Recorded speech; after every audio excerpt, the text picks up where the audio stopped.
লক্ষ্মীপুর কিসের জন্য বিখ্যাত?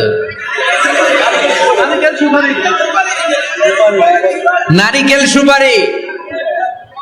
নারিকেল সুপারি যে পৃথিবীর কত মানুষ, ইন্দোনেশিয়ান লোকেরা মুড়ির মতো খায় নারিকেল আর সুপারি। এইটারে আমাদের ব্র্যান্ডিং করতে হবে। যেই দেশে যেটা আছে, যে এলাকা যেই পণ্যের জন্য বিখ্যাত, ওইটা আমাদের ব্র্যান্ডিং করতে হবে। আমাদের আদমজির জুট মিল বন্ধ না, ভাওয়ানি জুট মিল বন্ধ। আমাদের পাট শিল্পকে ধ্বংস করে দিয়ে ইন্ডিয়া এখন ওই কটনের পাঞ্জাবি বানায়, জুট কটনের পাঞ্জাবি। আছে না নাই? পুরা বাংলাদেশের মার্কেট এই জুট কটনের পাঞ্জাবি দিয়ে সয়লাভ। আমাদের বাংলাদেশের পাট দিয়ে যদি আমরা মিহি পাঞ্জাবি বানাতে পারতাম, গোটা বিশ্বকে, বিশ্ব বাজারকে আমরা দখল করে নিতে পারতাম, ঠিক কিনা? এর জন্য আমাদেরকে নতুন নতুন আইডিয়া জেনারেট করতে হবে। চাকরির পিছনে বসে থাকলে চলবে না। আর আজান যদি হয়ে যায় ছুটে যাব মসজিদে, আর নামাজ শেষ হলে আমরা আমাদের কাজের দিকে চলে যাব। চিল্লায় বলেন ঠিক কিনা? যেটাই করব আমরা ভালোভাবে করব। আল্লাহ বলেছেন লিয়াবলুয়াকুম আইয়ুকুম আহসানু আমালা। আওয়াজ করে উত্তর দিতে হবে। জান্নাতে যেতে হলে 100তে কত নাম্বার পেতে হবে? হ্যাঁ, হয় নাই 51। কি নাম তোমার? হ্যাঁ, ফরহাদ। জান্নাতে যেতে হলে 100তে আমার দরকার 51। 100তে কত লাগবে?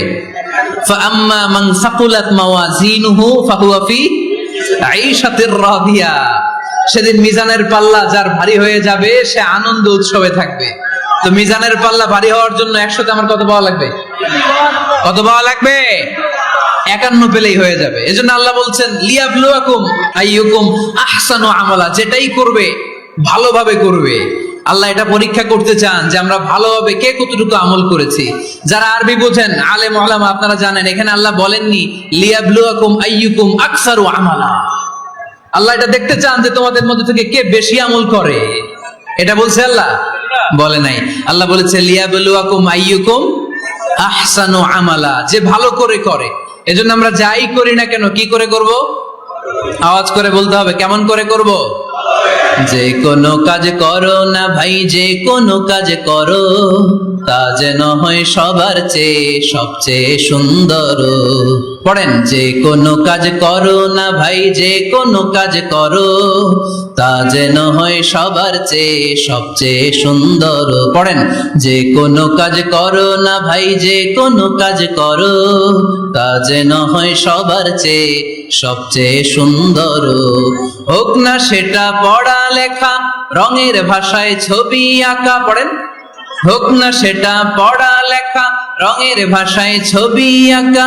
হোক না সেটা সামান্য কাজ কিংবা মহত্তর, তা যেন হয় সবার চেয়ে সবচেয়ে সুন্দর। যে কোনো কাজ করো না ভাই, যে কোনো কাজ করো, তা যেন হয় সবার চেয়ে সবচেয়ে সুন্দর। চিৎকার করে বলেন ঠিক কিনা? আমরা যেটাই করি না কেন এটা ভালো করে করার দরকার আছে না নাই? এজন্য কাজে আর শ্রমে কোনো লজ্জা নাই। লজ্জা হচ্ছে অলসতায়। লজ্জা কিসে? অলসতায়। বিষ্ণু ঈসা ইসলামের কাছে এক সাহাবী এসে বলল, ইয়া রাসূলুল্লাহ আ'তিনি শাইআন, আপনি আমাকে কিছু দান করেন, আমার কিছুই নাই। বিষ্ণু বললেন, তোমার কিছু নাই? সাহাবী বললেন, ইয়া রাসূলুল্লাহ ঘরে আমার শুধু 2টি জিনিস আছে। কয়টা? চিল্লায় বলেন কয়টা? এক হচ্ছে একটা জামা, 2 হচ্ছে পানি খাওয়ার একটা জগ। বিষ্ণু বললেন, এই 2টাই নিয়ে আসো। বিশ্বনবীর কথা শুনে ওই সাহাবী ঘর থেকে জামা নিয়ে আসলেন, পানি খাওয়ার জগ নিয়ে আসলেন। বিশ্বনবী সাল্লাল্লাহু আলাইহি ওয়াসাল্লাম ওনার মুবারক হাত দিয়ে এক হাতে জামা ধরে আরেক হাতে পানির জগটা ধরে সাহাবীদের দিকে উদ্দেশ্য করে বললেন, মাইয়াশতারি হাদাইন, এই 2টা জিনিস কেনার মতো কে কে আছে দেখি? কয়েকজন হাত তুললো। বিশ্বনবী বললেন, কত দিয়ে কিনবা? এক সাহাবী বলে, ইন্নী আশতারিহিমা বিদিরহাম। ও নবী, যদিও এগুলো আমার দরকার নাই, কিন্তু আপনি যেহেতু নিলামে ডাক তুলেছেন, ইয়া রাসূলুল্লাহ, ইয়া হাবিবাল্লাহ, আপনার সম্মানে আমি 1 দিরহাম দিয়ে 2টা জিনিস কিনে নেব। 1 দিরহাম, একটা জামা, একটা পানি খাওয়ার জগ, দাম কত? 1 দিরহাম। বিশ্বনবী বললেন, না না, 1 দিরহাম তো অনেক কম হয়ে যায়। মাইয়াজিদু আলা যালিক, এর চেয়ে বেশি দামে কে কিনবা? আরেক সাহাবী হাত তুলে বলতে লাগলি ইয়া রাসূলুল্লাহ ইয়া হাবিবাল্লাহ ওয়া ইন্নী আশতারিহিমা বিদিরহামাইন, আমি এই জামাটার পানি খাওয়ার জগটা 1 দিরহাম নয় 2 দিরহামের বিনিময়ে কিনতে চাই। বিষ্ণু ঈসা ইসলাম ওই সাহাবাকে দিয়ে দিলেন, দিয়ে 2 দিরহাম নিয়ে যে লোকটা ভিক্ষা করতে এসেছিল তার হাতে 2 দিরহাম দিয়ে বললেন, যাও 1 দিরহাম দিয়ে ঘরে খাবার কিনে দিয়ে আসো, আরেক দিরহাম দিয়ে একটা কুঠার কিনে নিয়ে আসো। শুনতেছেন? কি কিনে নিয়ে আসো? কুঠার দিয়ে কি করে? গাছ কাটে। ওই সাহাবী কুঠার কিনে নিয়ে আসার পরে বিশ্বনবী নিজ হাতে কুঠারের মধ্যে একটা কাঠের হাতল লাগাই দিলেন। আল্লাহু আকবার। হাতল ছাড়া কুঠার ইউজ করা যাবে? বিশ্বনবী নিজ হাতে ওই কুঠারের ভিতরে একটা হাতল লাগাই দিলেন আর বললেন, লা উরিদু আন আরাকা 15 আইয়াম, এই কুঠার নিয়ে জঙ্গলে যাও, গায়ে অনেক শক্তি আছে, কাঠ কাটো, এই কাঠ কেটে বাজারে বিক্রি করো, সামনের 15 দিন যেন আমি আমার চোখের সামনে তোমার না দেখি। বিশ্বনবীর পরামর্শ অনুযায়ী কুঠার নিয়ে ওই সাহাবী জঙ্গলে চলে গেলেন। কাঠ কেটে বাজারে বিক্রি করতে করতে 15 দিন পরে 10 দিরহাম নিয়ে বিশ্বনবীর দরবারে হাজির হয়ে গেলেন। 10 দিরহাম নিয়ে বিশ্বনবীর কাছে হাজির হয়ে গেলেন। সাহাবী এসে বলল, ইয়া রাসূলুল্লাহ, এখন আর আমার ভিক্ষা করা লাগে না, আমার গায়ে অনেক শক্তি আল্লাহ দিয়েছে, আই এম ভেরি এনার্জেটিক, আপনার দেয়া বরকতের কুঠার দিয়ে আমি কাঠ কেটে কেটে স্বাবলম্বী হতে শুরু করেছি। সুবহানাল্লাহ পড়েন। আমি এখন 10 দিরহামের মালিক। বিশ্বনবী বললেন, লা আইয়াহতাতিবা আহাদুকুম হুজমাতান আলা যাহরিহি খায়রুম মিন আইয়াসআলা শাইআন ফায়ু'তিয়াহু আও ইয়ামনাহু, যাদের গায়ে শক্তি আছে তারা ভিক্ষা না করে কাঠ কেটে পিঠে সেই বোঝা নিয়ে বাজারে বিক্রি করা অনেক ভালো। কারণ কারো কাছে যদি তুমি হাত পাতো, সে দিতেও পারে নাও দিতে পারে, আর কষ্ট করলে কষ্ট কোনোদিন বৃথা যায় না। চিল্লায় বলেন ঠিক কিনা? বিষ্ণু ঈসা ইসলামের অনুপ্রেরণায় এই সাহাবা অল্প কিছুদিনের ব্যবধানে স্বাবলম্বী হয়ে গেলেন। What is the moral of the story? বিশ্বনবীর এই প্রফেটিক স্টোরি থেকে আমাদের কি শিক্ষা? লেসন নাম্বার 1, বিশ্বনবী চাইলেই ওই 2 দিরহাম দিয়ে বলতে পারতো, যাও খাবার দাবার কিনে ফ্যামিলিতে দিয়ে আসো। সে ওই 2 দিরহাম নিয়ে খাবার দাবার কিনে ফ্যামিলিকে খাইয়ে রাত্রে আবার ভিক্ষায় নামতো। কথা কন, রাত্রে কি করতো? ভিক্ষায় নামতো। বিষ্ণু ঈসা ইসলাম তাকে কাজ করে খাওয়ার জন্য উৎসাহ দিলেন। পাশাপাশি বিষ্ণু ঈসা ইসলাম পার্মানেন্ট সলিউশন দিলেন। এজন্য পার্মানেন্ট সলিউশনের ব্যবস্থা করতে হবে। অনেকে আমরা যাকাত দেই, যাকাতের শাড়ি দেই, যাকাতের লুঙ্গি দেই, আছে না নাই?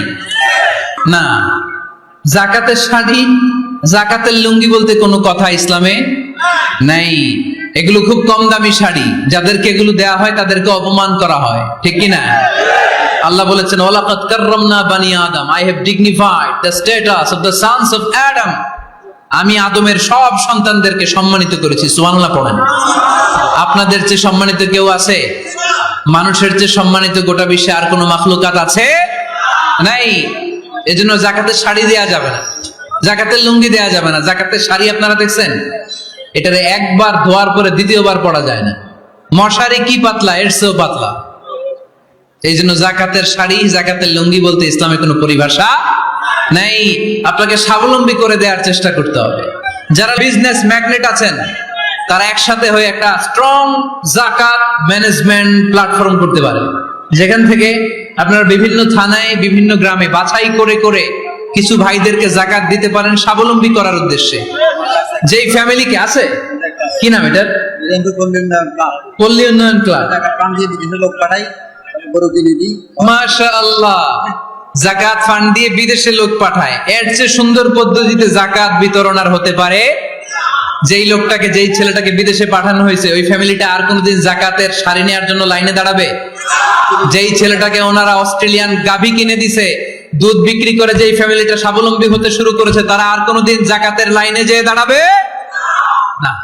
এজন্য যাকাত দিতে হবে স্বাবলম্বী করার জন্য। ইসলাম আমাদেরকে এটাই শিখিয়েছে, কাজ করে খেতে হবে। কাজে লজ্জা নেই, লজ্জা হচ্ছে অলসতায়। লজ্জা কিসে? আজকের আলোচনা থেকে এটা মুখস্থ করে নিতে হবে। কাজে লজ্জা নেই, ইয়াংস্টারেরা শ্রমে লজ্জা নেই, পরিশ্রমে লজ্জা নেই, লজ্জা অলসতায়। লজ্জা কিসে?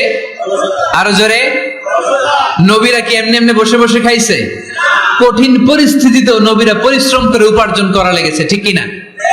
সাইয়েদনা মারিয়াম আলাইহিস সালাম, যার নামে আল্লাহ তাআলা কোরআনে একটা সূরা দিলেন, উনি পৃথিবীতে এমন একজন মহিয়সী নারী, যেই নারীর গর্ভে, যেই নারীর পেটের ভেতরে স্বামীর স্পর্শ ছাড়া সন্তান দিয়েছে কে?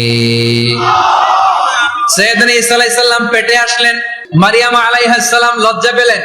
হায় হায়, কেমন করে এলাকাবাসীদের কাছে আমি আমার মুখ দেখাবো? বিয়ে করি নাই, স্বামী নাই, বিয়ে হয় নাই, স্বামী নাই, কিন্তু পেটে সন্তান চলে এসেছে। হায় হায়, এলাকায় কেমনে মুখ দেখাবো?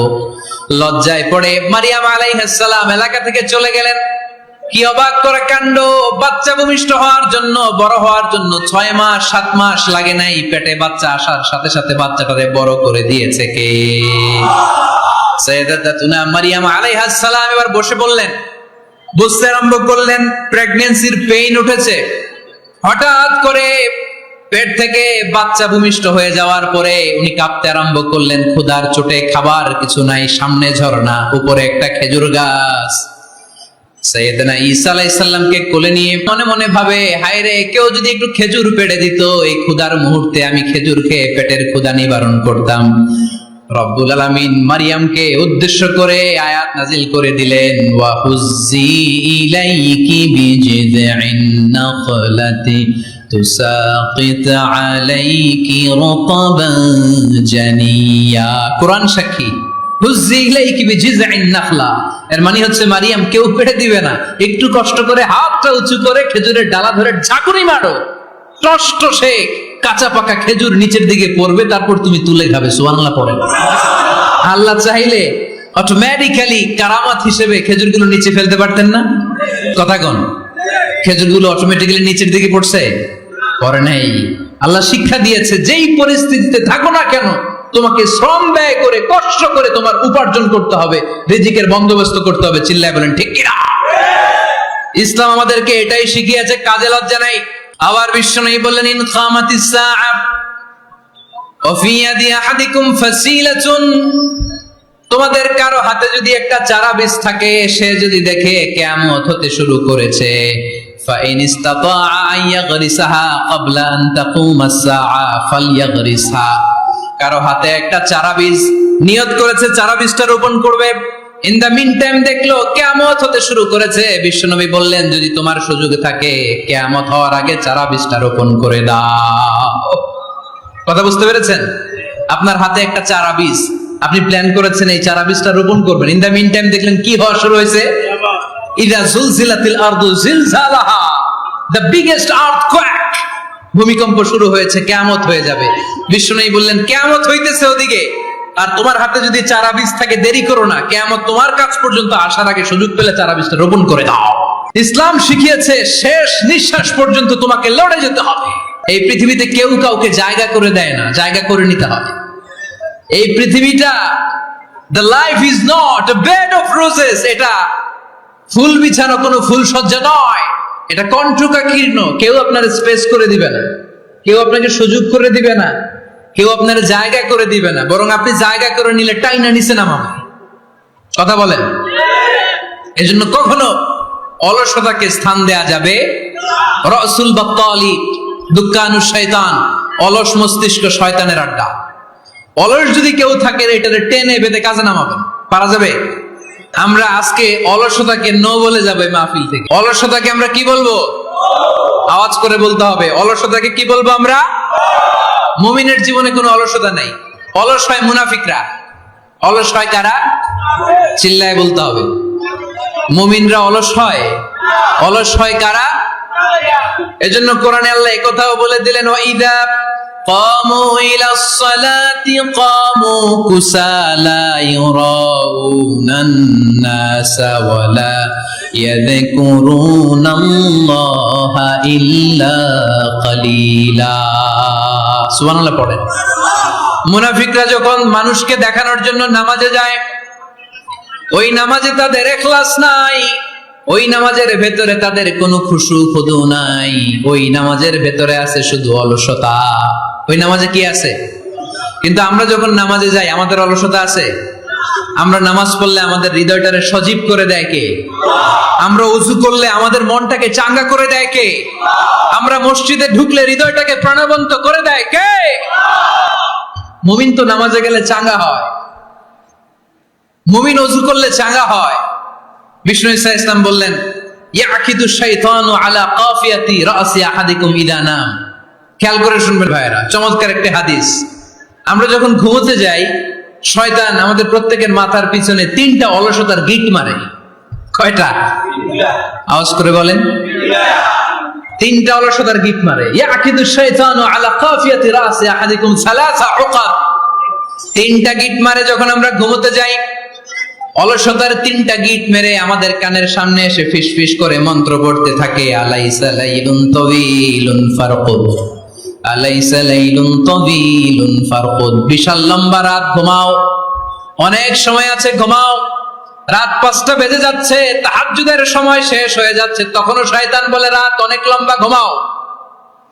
ফজরের সময় পার হয়ে যাচ্ছে, সূর্য উঠে যাচ্ছে, শয়তান বলে আলাইসা লাইলুন তাওয়িলুন ফারকুদ, এখনো অনেক সময় আছে, লম্বা লম্বা লম্বা চৌড়া রাত পড়ে আছে, তুমি ঘুমাও।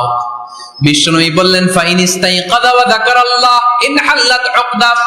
আমার উম্মতের কেউ যখন ঘুম থেকে জেগে ঘুম থেকে ওঠার দোয়া পড়া শুরু করে দেয়, অলসতার প্রথম গিটটা সাথে সাথে খুলে দেয় কে? আপনি ঘুম থেকে উঠেই যখন ঘুম থেকে ওঠার দোয়া পড়বেন, আপনার অলসতার প্রথম গিট খুলে দেয় কে? ঘুম থেকে ওঠার দোয়াটা কি?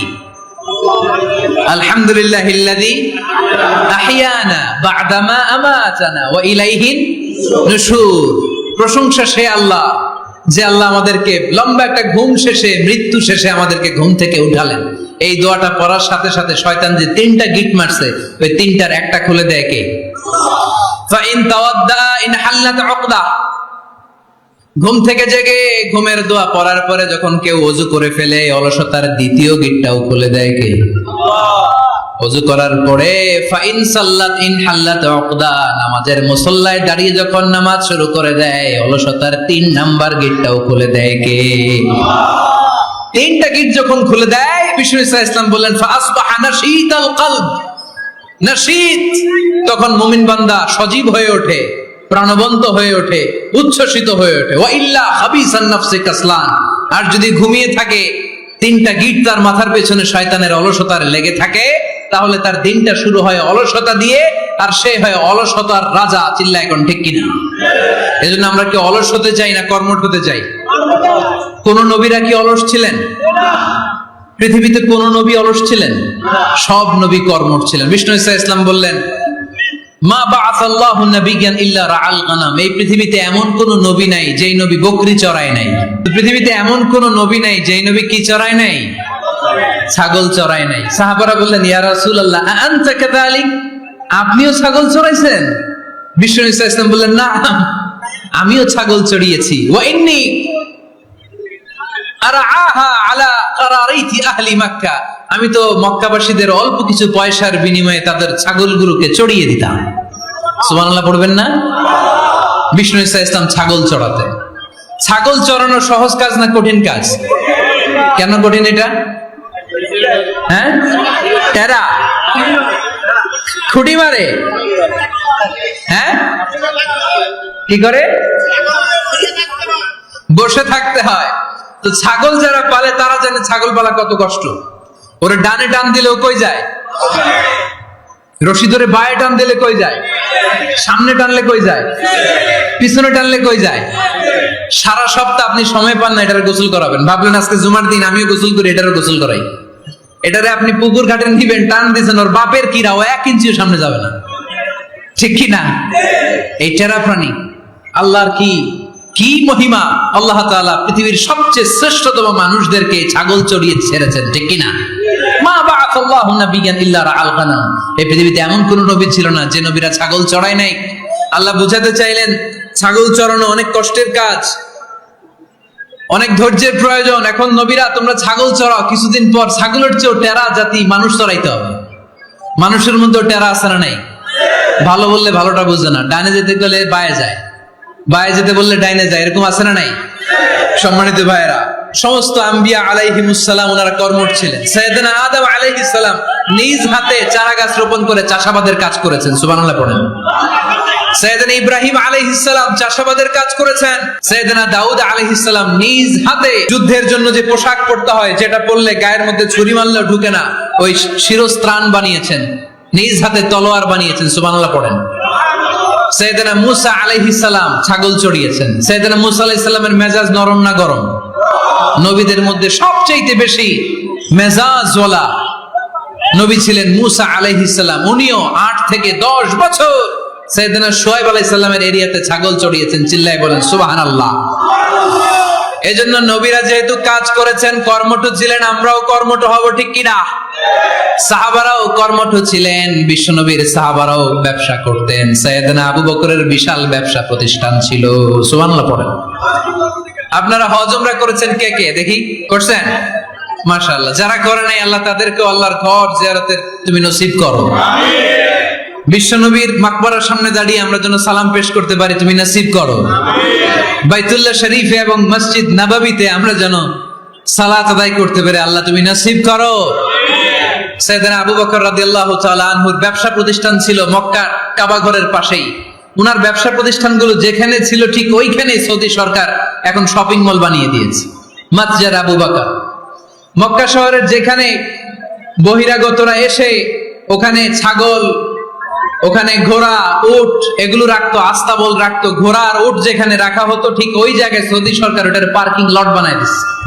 মানে যেখানে আগে সাহাবাদের ব্যবসার জায়গা, ওইখানে বর্তমানে শপিং মল।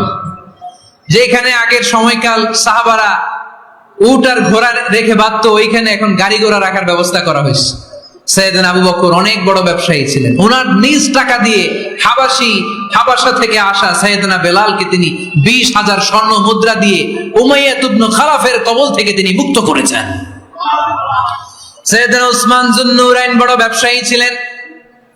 নিজের টাকা দিয়ে মদিনার মুসলমানেরা পানি খেতে পারে না, বিইরে রুমা নামে একটা কুয়া ছিল, এই কুয়ার মালিক ছিল ইহুদি। মুসলমানেরা পানি খেতে গেলে এসে বকা দিত, পানি খেতে দিত না।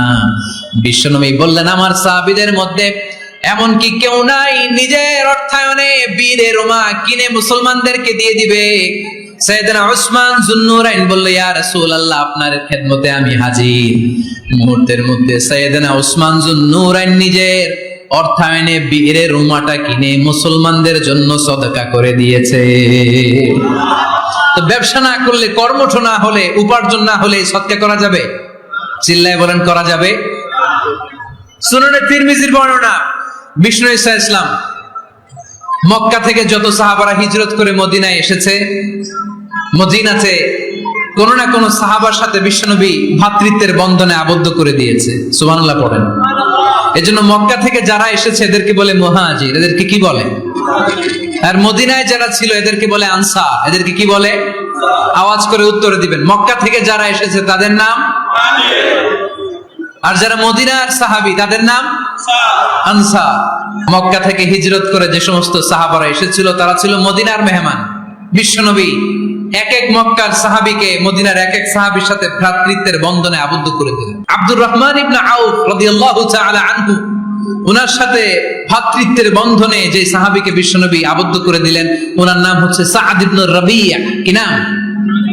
মদিনার অনেক বড় ব্যবসায়ী। বিশ্বনবী বললেন, ও আব্দুর রহমান ইবনে আউফ, সম্পদ ছেড়ে দিয়ে, পরিবার ছেড়ে দিয়ে, স্থাবর সব ছেড়ে দিয়ে আল্লাহ রাসূলের ভালোবাসায় মক্কা থেকে মদিনায় এসেছো।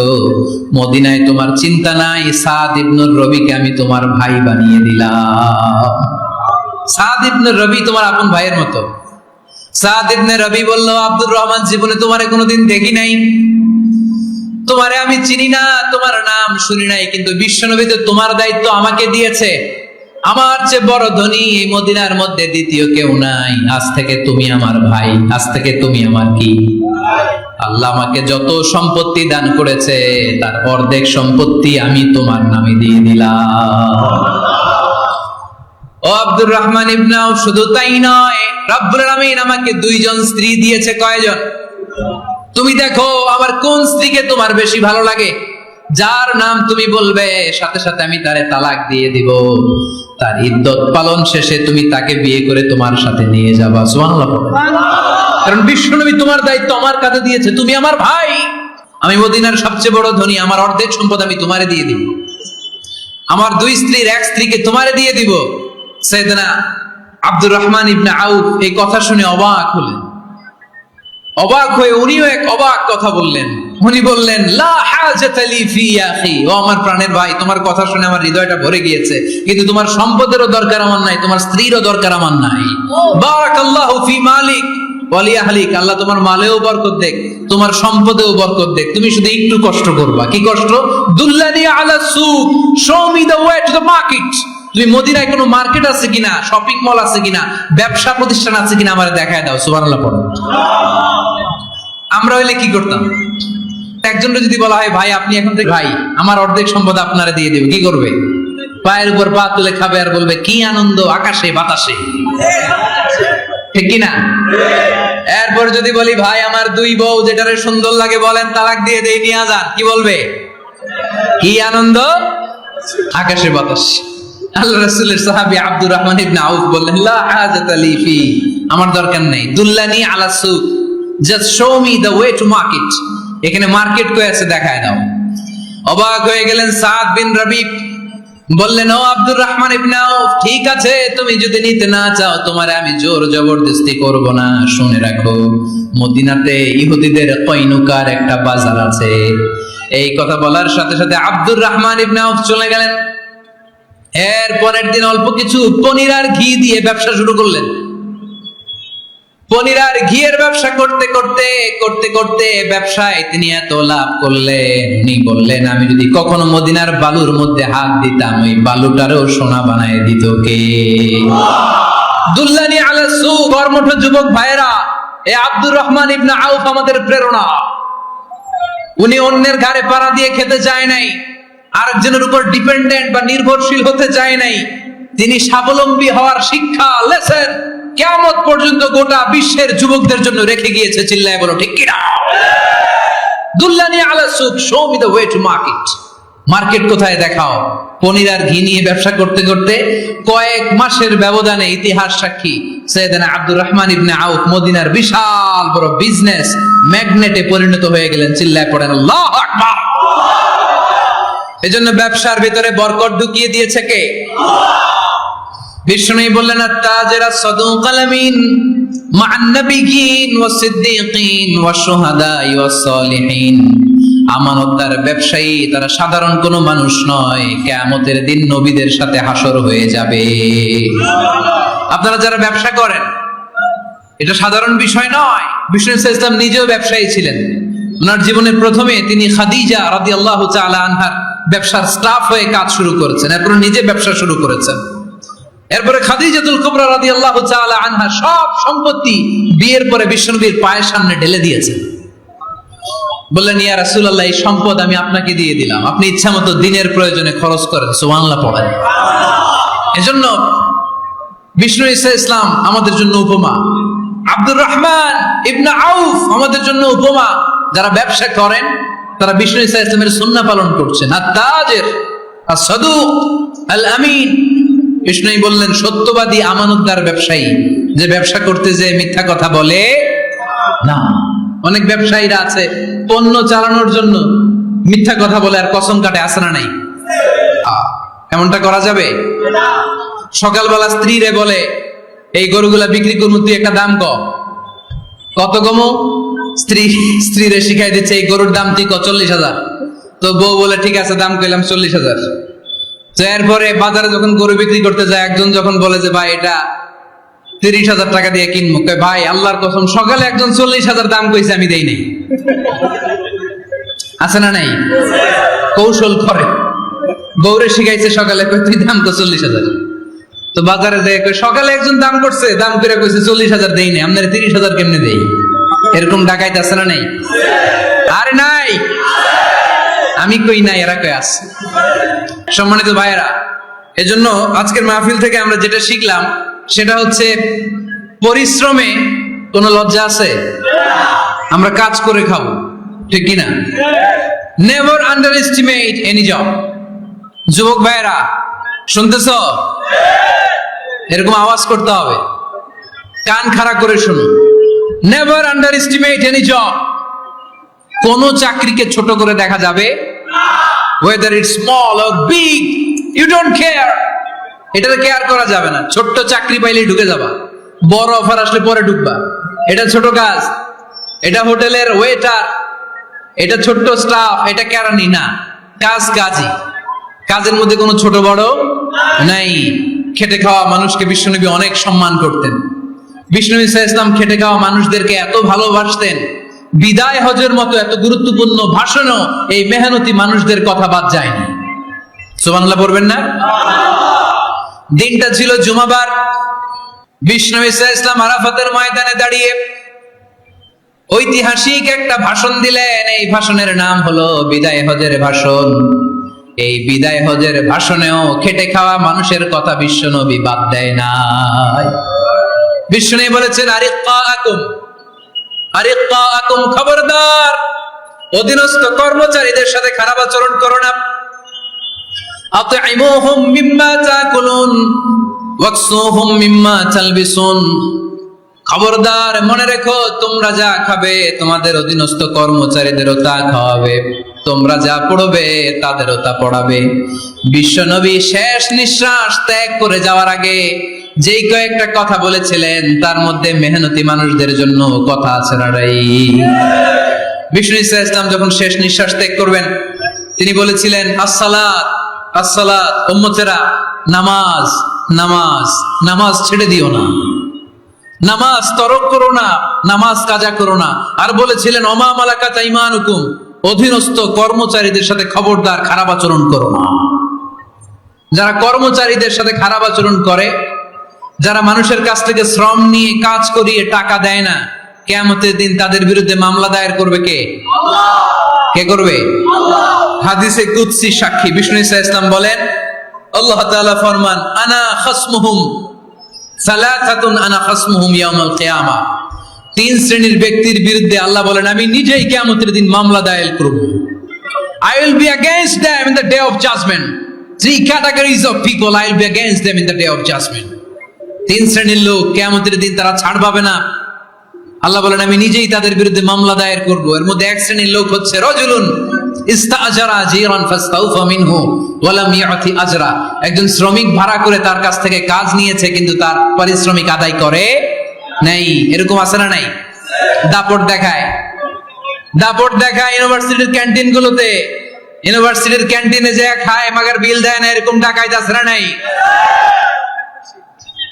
চায়ের দোকানে চা খায় আগে পরে দিমু, বিল দেয় না, আছে না নাই? দোকানে যে পণ্য কিনে বিল দেয় না, পরে দিমু, আছে না নাই? কিয়ামতের দিন আল্লাহ তোর এই মাস্তানি ছুটাবে, চিল্লা এখন ঠিক কিনা? আনা খাসমুহুম, আমি নিজেই তাদের বিরুদ্ধে মামলা দায়ের করব। কথাটা কার? এজন্য বিশ্বনবী বললেন, খবরদার, মেহনতি মানুষ, খেটে খাওয়া মানুষ, এদের দোয়া কবুল হয়ে যায়।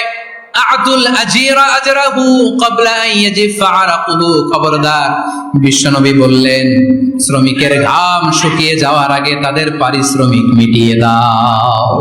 বিশ্বনবীর বিখ্যাত হাদিস, আতুল আজিরা আজরাহু ক্বাবলা আন ইয়াজিফা আরাকুহু। শ্রমিকের ঘাম মাটিতে লাগার আগে, শুকিয়ে যাওয়ার আগে তাদের পারিশ্রমিক মিটিয়ে দাও। কেননা তারা যদি বদদোয়া করে তোমার জীবনকে জাহান্নাম বানিয়ে দিবে কে? বিষ্ণু ঈসা ইসলাম সব সময় খেটে খাওয়া মানুষদেরকে আগলে রাখতেন। সব সময় শুধু যে ভাষণে মেহনতি মানুষদের সাথে ভালো আচরণ করতে বলতেন, শ্রমিকদের সাথে ভালো আচরণ করতে বলতেন, এমনটা নয়। ওনার ব্যক্তিগত জীবন ঘাটলেও দেখা যায় উনি শ্রমিকদের সাথে কেমন আচরণ করেছেন। বিষ্ণু ঈসা ইসলামের একজন খাদেম ছিল, আপনারা তার নাম জানেন? কি নাম? সবাই বলেন। আনাস। আওয়াজ করে বলেন, বিশ্বনবীর খাদেমের নাম? নামটা কেমন লাগে? ভালো লাগে? ছেলে হইলে রাখবেন তো? রাখবেন? অনেকে আমারে জিজ্ঞেস করে যে আমার একটা ছেলের নাম বলে দেন। এই এলাকার যদি কারো সম্ভাব্য আগন্তুক 2-1 মাস পরেই ছেলে পৃথিবীতে আসবে, এর নাম রাখবেন আনাস। নাম কি রাখবেন? খাদিমু রাসূলিল্লাহ, আল্লাহ রাসূল সাল্লাল্লাহু আলাইহি ওয়াসাল্লামের খাদেম। এই খাদেমের কাছ থেকে একটু শোনেন ওনার মালিক কেমন ছিল। শুনবেন নাকি কষ্ট হচ্ছে? সম্মানিত ভাইরা, খেয়াল রাখবেন, কোন পীর সাহেবের ব্যাপারে যদি আপনি রিপোর্ট চান, পীর সাহেবের বউয়ের কাছ থেকে শুনবেন। কথা কয় না, বোঝে নাই বোধ হয়। একজন পীর সাহেব হুজুর উনি কেমন, রিপোর্ট নেবেন কার কাছ থেকে? কার কাছ থেকে? বউয়ের কাছ থেকে। একজন বড় সাহেব, বড় নেতা, তার ব্যাপারে যদি রিপোর্ট পেতে চান, আমি কয়েকটা জায়গা বলে দিই, এই জায়গাগুলো থেকে রিপোর্ট নেবেন। 1 নাম্বার তার ড্রাইভার, 1 নাম্বার। 2 নাম্বার তার বাড়ির দারোয়ান, 2 নাম্বার।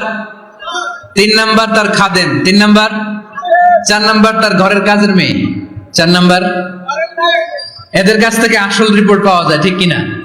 এবার বিশ্বনবীর ব্যাপারে বিশ্বনবীর খাদেম কি বলে শুনবেন? বুঝে নাই বোধহয়। বিশ্বনবীর ব্যাপারে বিশ্বনবীর খাদেম কি কমেন্টস করছে শুনতে চান? খাদেমের নাম আরো জোরে বলতে হবে। আনাস রাদিয়াল্লাহু তাআলা, আনাস রাদিয়াল্লাহু তাআলা আনহু বলেন, বিশ্বনবী যখন মক্কা থেকে মদিনায় হিজরত করে আসলেন, মদিনার অলিতে গলিতে আনন্দের বন্যা বয়ে গেল। তলা আল বাদরু আলাইনা বলে সবাই বিশ্বনবীকে বরণ করে নিল, সবাই বিশ্বনবীর সাথে দেখা করতে আসলো। সবাই যখন আনসারী নারী পুরুষরা দেখা করতে যায়, আমার আম্মাও বলল, আনাস, মক্কা থেকে বিশ্বনবী এসেছে, চলো তোমারে নিয়ে দেখা করতে যাই।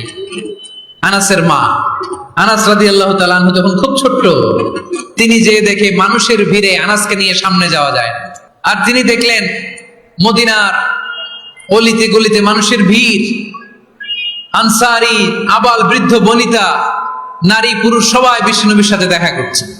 আর যারাই দেখা করছে হাতে কোনো না কোনো হাদিয়া নিয়ে বিশ্বনবীর সাথে দেখা করতেছে। সুবহানাল্লাহ কইবেন না?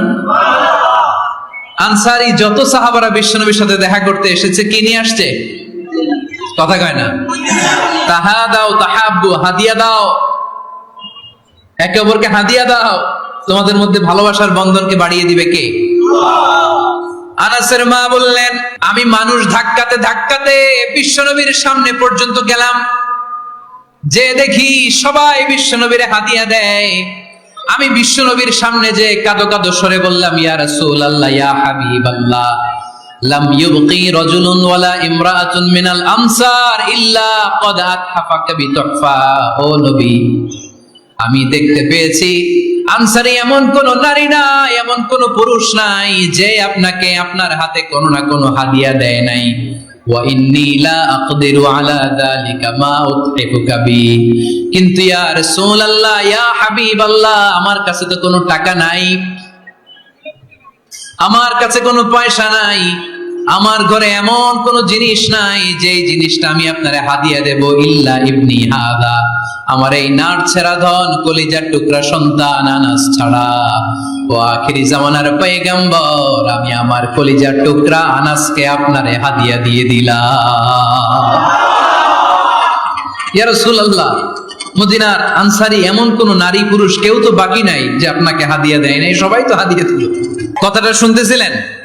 আনাস রাদিয়াল্লাহু তাআলা আনহুর মা বললেন, ইয়া রাসূলুল্লাহ, আনসারী এমন কোন নারী নাই, এমন কোন পুরুষ নাই যে আপনারে হাদিয়া দেয় নাই, কিন্তু আমার তো হাদিয়া দেওয়ার মতো কিছু নাই আমার এই কলিজার টুকরা আনাস ছাড়া। কি আর আমি করব, আমার কলিজার টুকরা আনাসকে আমি আপনার দরবারে হাদিয়া দিয়ে দিলাম। ইয়া রাসূলুল্লাহ, আমার ছেলেটারই আপনারা হাদিয়া দিলাম। খুদ হাদা ইয়াখদুমু কামা বাদা লাক, আপনার যেই কাজ লাগবে, যেই খেদমতের প্রয়োজন, আপনার এই খেদমত করবে। ও নবী, আমি জানি আনাস আপনার বেশি খেদমত করতে পারবে না। আনাস আপনার মেসওয়াক এনে দিবে, অজুর পানি এনে দিবে, জুব্বা লাগলে জুব্বাটা এনে দিবে, ছোটখাটো কাজ করে আপনারে সাহায্য করবে। আমার কলিজার টুকরা সন্তানকে চিরকালের জন্য আমি আপনারে হাদিয়া দিয়ে দিলাম। আনাস রাদিয়াল্লাহু তাআলা আনহু বর্ণনা করছেন, আমি দাঁড়িয়ে দাঁড়িয়ে শুনছি আমার আম্মা বলছে আমি নাকি বিশ্বনবীর জন্য হাদিয়া। সুবহানাল্লাহ পড়েন। এবার খেদমত শুরু করলো সাইয়েদনা আনাস। ছোট্ট মানুষ কি আর করবে, কতটুকু খেদমত আর করতে পারবে? বিশ্বনবীর মেসওয়াকটা এনে দেয়। সুবহানাল্লাহ পড়েন। বিশ্বনবীর আতরের শিশিটা এনে দেয়, বিশ্বনবীর জাইতুনের তেলের বোতলটা আগিয়ে দেয়, বিশ্বনবীর জামাটা প্রয়োজনে বিশ্বনবীর হাতে এনে দেয়। সাইয়েদনা আনাস বলেন, আমি 1 বছর নয়, 2 বছর নয়, 5 বছর নয়, 7 বছর নয়, 10 বছর বিশ্বনবীর খেদমত করেছি। ফামা দারাবানি, 10 বছরে একদিনও তিনি আমারে মারে নাই। সুবহানাল্লাহ। একদিন একদিন আমার গায়ে হাত তোলে নাই, হাত তোলা তো দূরের কথা, ওয়ালা সাব্বানি, কোনোদিন গালি দেয় নাই, ওয়ালা আবাসা আলা ওয়াজহি, কখনো বিরক্তির স্বরে ভ্রু কুঁচকে আমার দিকে বিশ্বনবী কোনোদিন তাকায় নাই। সুবহানাল্লাহ পড়েন। কোনোদিন আমার গায়ে হাত তোলে নাই। আরে হাত তোলা তো দূরের কথা, আমাকে ধমকি পর্যন্ত দেয় নাই। ধমকি দেয়া তো দূরের কথা, আমরা অনেক সময় বিরক্ত হয়ে ভ্রু কুঁচকাই না, এরকম বিরক্তি হলে আমরা কারোর প্রতি বিরক্ত হলে কি হয়, কপাল ভ্রু কুঁচকে ওঠে, ঠিক কিনা? সাইয়েদনা আনাস বললেন কোনোদিন মারে নাই। খাদেম বলতেছে, খাদেম, বড় সাহেবের রিপোর্ট কার থেকে নিতে হয়? হয় খাদেম, নয় দারোয়ান, নয় ঘরের কাজের মেয়ে, তা না হলে ড্রাইভার। বিশ্বনবীর খাদেম বিশ্বনবীর ব্যাপারে কি কমেন্ট করছে? মা সাব্বানি ওয়ালা জারাবানি ওয়ালা আবাসা ফি ওয়াজহি, এই 10 বছরের খেদমতের জিন্দেগিতে কোনোদিন বিশ্বনবী আমারে মারে নাই, গায়ে হাত তোলে নাই। আরে হাত তোলা তো দূরের কথা, একটা ধমকও দেয় নাই। আরে ধমক দেয়া তো দূরের কথা, বিরক্তির সুরে ভ্রু কুঁচকে আমার দিকে কখনো তিনি তাকায় নাই। চিল্লায় বলো সুবহানাল্লাহ। আর আজকে মাইক পেলে মানবাধিকারের কর্মী কি সুন্দর কথা বলে, উইমেন রাইটস এর কথা বলে, শিশু শ্রম নিয়ে কথা বলে, আর বাড়িতে কাজের মেয়ের গায়ের মধ্যে খুন্তি, গরম খুন্তি পিঠের মধ্যে লাগিয়ে পিঠ ঝলসিয়ে দেয়, এরকম আছে না নাই? পত্রপত্রিকায় প্রায় দেখা যায় যে কাজের মেয়েদেরকে কি অত্যাচার করে, খুন্তি গরম করে করে চামড়ার মধ্যে লাগিয়ে স্কিন ঝলসে ফেলেছে, গ্রিলের মধ্যে বেঁধে রেখেছে, সময় মতো খাবার দেয় নাই, পিটিয়ে মাথার চুল কামিয়ে মাথা নেড়া করে দিয়েছে, এরকম আছে না নাই? এরা মানবাধিকারের ঠিকাদার, এরা মানবাধিকারের কথা বলে। আর বিশ্বনবী সাল্লাল্লাহু আলাইহি ইসলামের খাদেম বিশ্বনবীর ব্যাপারে বলেছে কোনোদিন মাইর তো দূরের কথা, হাত তোলা তো দূরের কথা, আরে ধমক দেওয়া তো দূরের কথা, বিরক্তির চেহারা নিয়েও কোনোদিন বিশ্বনবী আমার দিকে তাকায় নাই। চিল্লায় পড়েন সুবহানাল্লাহ। বিশ্বনবী একবার সাইয়েদনা আনাস রাদিয়াল্লাহু তাআলা আনহুকে একটা ছোট্ট জিনিস আনতে পাঠালেন। সাইয়েদনা আনাস রাদিয়াল্লাহু তাআলা আনহু জিনিসটা আনতে যে মদিনার অলিতে গলিতে বাচ্চাদের খেলা দেখে জিনিস আনতে ভুলে খেলায় দাঁড়িয়ে গেলেন। ছোট মানুষ, ছোট্ট একটা বাচ্চা যদি আমার সাথে নেই, সে কি আমার প্রয়োজন বুঝবে? আমার সেন্টিমেন্ট যেরকম বাচ্চা কি ওটা টের পাবে? ছোট্ট আনাসকে বললেন আমার জুব্বা নিয়ে আসো। বিষ্ণু ইসলাম শাম দেশের জুব্বা পড়তো, বলতেন জুব্বা নিয়ে এসো। জুব্বা আনতে যখন বেরোলেন আনাস রাদিয়াল্লাহু তাআলা আনহু, দেখলেন মদিনার অলিতে গলিতে বাচ্চারা কুতকুত খেলে। কি খেলে? আপনারা খেলেন? তো এই খেলা দেখে আনাস রাদিয়াল্লাহু তাআলা আনহু ভুলে গেলেন যে বিষ্ণুনবীর জামা আনতে হবে। উনি ভুলে যে উনিও দাঁড়িয়ে খেলা দেখতে শুরু করলেন। এখন ঘন্টার পর ঘন্টা যায়, আনাসও আসে না, জামাও আসে না। বিশ্বনবী ভাবলেন হায় রে, আনাস মনে হয় ভুলে গিয়েছে, কি আর করা, যাই নিজের জামা নিজেই নিয়ে আসি। বিশ্বনবী বের হলেন জামা আনতে, বের হয়েই দেখে মদিনার গলিতে বাচ্চারা খেলতেছে, ওইদিকে আনাস রাদিয়াল্লাহু আনহু দাঁড়ানো। বিষ্ণু ইসলাম কিছু বললেন না, যে উনিও আনাস রাদিয়াল্লাহু তাআলা আনহুর পাশে দাঁড়িয়ে খেলা দেখতে আরম্ভ করলেন। সুবহানাল্লাহ পড়বেন না? সাইয়েদনা আনাস খেলা দেখতে দেখতে হঠাৎ বিশ্বনবীর দিকে চোখ পড়ে গেছে। বিশ্বনবীর চোখের দেখে যখন সাইয়েদনা আনাস রাদিয়াল্লাহু তাআলা আনহুর চোখ পড়ে গেছে, সাইয়েদনা আনাস বলে আমার কলিজাটা এখান থেকে এই দিকে চলে আসছে ভয়ে। কিসে? ভয়ে। উনি বললেন আমার গলা শুকিয়ে যেতে আরম্ভ করলো, কাঁপতে লাগলাম। আয় হায়, এখন আমার মনে পড়ছে বিশ্বনবীর জামা আনতে পাঠাইছিল, ভুলে গেছে খেলার আবেশে পড়ে। উনি বললেন বিশ্বনবী আমারে ধমক দেন নাই, আমার গায়ে হাত তোলেন নাই, জামা আনতে পাঠাইছি, এখানে খেলা দেখতেছো এটাও বলেন নাই, বিরক্তিও প্রকাশ করেন নাই। বিশ্বনবী শুধু একটা হাসি দিয়েছেন, স্মাইল। কি দিয়েছেন? একটা মুচকি হাসি দিয়েছেন। কি হাসি? সাইয়েদনা আনাস বলে ওই যে ওই দিনের বিশ্বনবীর মুচকি হাসির শাসন মরার আগের দিন পর্যন্ত আমি আনাসকে সোজা রাস্তায় রেখেছি, আর ডানে বায়ে নেই নাই। শাসন করতে জানলে লাঠি লাগে না, শাসন করতে জানলে ধমক লাগে না, শাসন করতে জানলে পিট্টি দেয়া লাগে না, মুচকি হাসি দিয়েও শাসন করা যায় কি যায় না? সাইয়েদনা আনাস বললেন কোনোদিন মারে নাই, কোনোদিন ধমক দেয় নাই, সব সময় আমাকে আদর করেছে। চিল্লায় পড়েন সুবহানাল্লাহ। এজন্য সব সময় বিষ্ণু ইসলাম শ্রমিকদেরকে ভালোবাসতেন। শ্রমিক কোনো লজ্জা নাই, লজ্জা হচ্ছে অলসতায়। আজ থেকে এই মাহফিল, এই এত বড় আয়োজন, এত বড় গ্যাদারিং তখনই সার্থক হবে যখন আমরা এই সিদ্ধান্তে আসতে পারবো যে আমরা অলস সময় কাটাবো না, আমরা আমাদের এই সময়গুলোকে প্রোডাক্টিভ ওয়েতে কাজে লাগাবো, কোনো না কোনো কাজের সাথে জড়িত হব। Never under estimate any job, whether it's big or small, বড় হোক বা ছোট হোক, কোনো কাজকে আমরা ছোট করে দেখবো না। যে কোনো কাজ করো না ভাই, যে কোনো কাজ করো তা যেন হয় সবার চেয়ে সবচেয়ে সুন্দর। আমাদের অবসর সময়গুলোকে কাজে লাগানোর দরকার আছে না নাই? আমরা নিজেদেরকে কর্মঠ করে কর্মজীবী হিসেবে, শ্রমজীবী হিসেবে নিজেদেরকে প্রতিষ্ঠিত করতে চাই। রাজি আছে মুসলমান? যুবক ছেলেরা আওয়াজ করে বলো, পারা যাবে?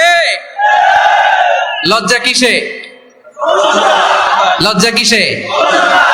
অনেকে টাঙ্কি মারে, এদিক সেদিক ঘুরে, আর বলে আমার আব্বা চেয়ারম্যান। আরে তোর আব্বা চেয়ারম্যান, তুই কি? আমার আব্বা MP, member of the parliament. আরে তোর বাবা এমপি, এটা তো তার গৌরব, তোর কি আছে সেটা বল। এজন্য নিজের পায়ে দাঁড়াবো। অলসতার সাথে আমাদের কোনো সম্পর্ক।